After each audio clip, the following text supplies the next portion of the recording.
All right, so here's your job for the time that you have together in class today. You're going to get together with a partner, and your partner, you are going to read your partner's revised argument piece. And what I want to do today is give you an idea, not only expose you to the rubric for this argument unit, but also give you an idea based on what we've talked about over the last week and a half, give you an idea in terms of kind of where you stand in comparison to the components of the rubric. So first thing you're going to need to do is once you get your partner's piece, read it through beginning to end. Okay. Maybe read it through twice. It's not that long, but get a good grasp of that piece. You're going to notice that the components of the rubric are very similar to what you have seen in the companion text unit as well as the realistic fiction unit. Each piece is going to get scored overall. It's going to get scored for its lead. It's going to get scored for its transitions. It's going to get scored for its ending, how well it is organized, as well as elaboration, craft, and spelling and punctuation. So once you have read your partner's piece one or two times, we're going to start right here with an overall assessment of that piece. The easiest way to do this is to start on the far left side in the basic column and see if their overall piece fits the criteria of this rubric. So did they make a claim within their piece?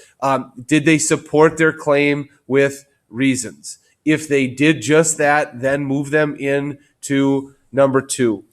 Did they do a good job of explaining their topic as well as their position and their support? Did they build an argument that led to a final conclusion? If they did, move them into category number three, that has it all laid out with support around that main argument. Here they have for it to be proficient, acknowledging opposing positions, but still talked about why their position was better. If they met that, then move them over to number four. You can read the components from there. The second portion deals exclusively with their introduction. When you look at a basic introduction, it is a situation where they wrote their intro, they included their opinion, and they worked to state a claim.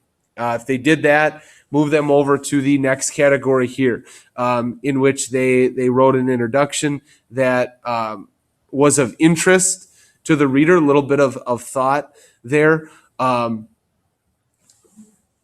If they met the criteria here, you can move them into the proficient category here, where they're going to engage the reader in crucial elements of their argument.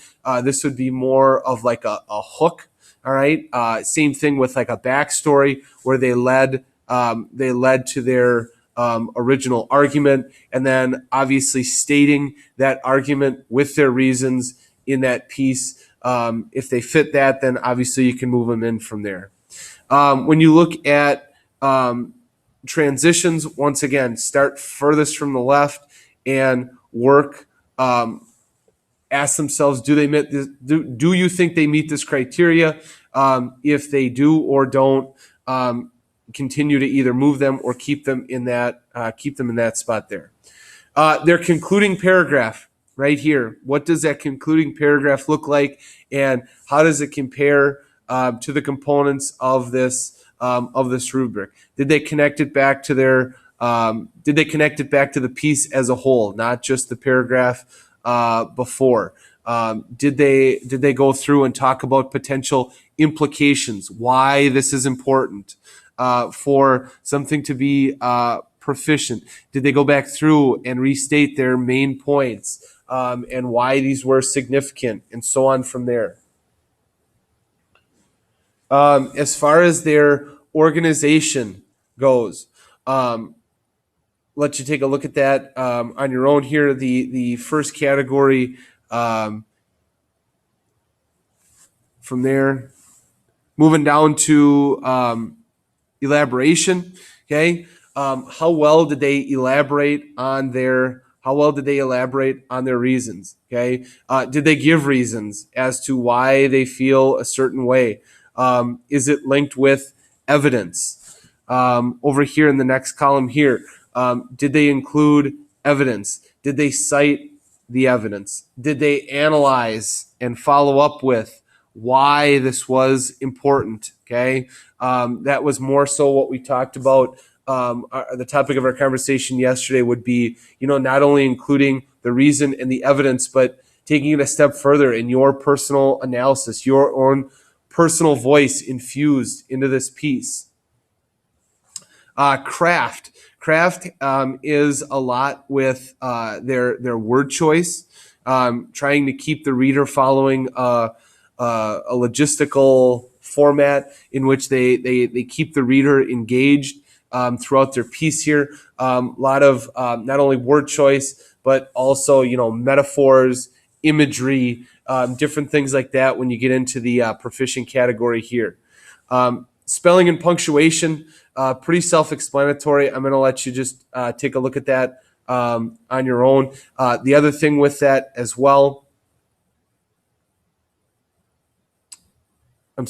spelling and punctuation, as well as the citing of your sources and the punctuation of the citation as well, which we talked about yesterday. Once you have all that done, what you're going to do is down below for student comments, you're going to list one thing that they did very well in their piece and one thing that they need to do a better job of in their piece. And once you have that done, you can give it back with the rubric and the notebook to your partner. The rubric is going to get stapled in your notebook, and then I will be collecting those notebooks at the end of class.